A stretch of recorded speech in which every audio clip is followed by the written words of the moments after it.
ঘরে বিছানাপত্র তুলছো, ঘর ঝাড় দিচ্ছ, কেন? আমরা কি সংসারে টাকা দিই না? বড়দা শুধু একাই দেয়? সকাল থেকে ডেকে ডেকে পরে গলা ব্যথা হয়ে গেল। তাহলে তোমাকে বেশ করে থেতলে দিই। কি বললে? আমায় থেতলে দেবে? তোমাদের সবারই এক দোষ, কথাটা শেষ করতে দেবে তো? বড়দার ঠান্ডা লেগে গলা ব্যথা হয়েছে, তাই আদা থেতলে চা করে দেবো। আর তুমি বলে না যে আমার জন্য চেঁচিয়ে চেঁচিয়ে গলা ব্যথা হয়েছে, তোমাকে একটু থেতলে। কাকা মাচা পর হলেও চলবে, আগে এই শাড়িটা নাও। শাড়িটা সাবান দিয়ে কাচবে, কেচে মার দেবে, মার দিয়ে ছাদে গিয়ে শুকোতে দেবে। আর হাতে একটা কঞ্চি নিয়ে দাঁড়িয়ে থাকবে, দেখবে শাড়িতে কাক না বসে, বুঝলে?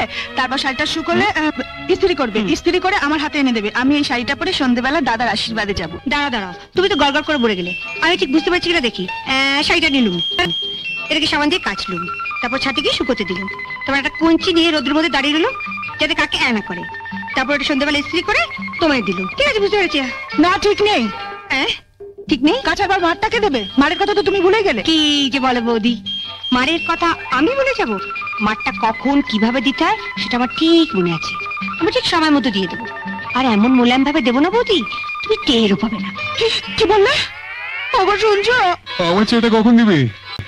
এই মরেছি, আগে চাটা দেবো না মাটা দেবো সেটা বৌদির সঙ্গে কথা বলে জানিয়ে দিও, সেই মতো দেবো। ওসব শাড়ি ফাড়ি এখন ফেলে রাখো তো দেখি।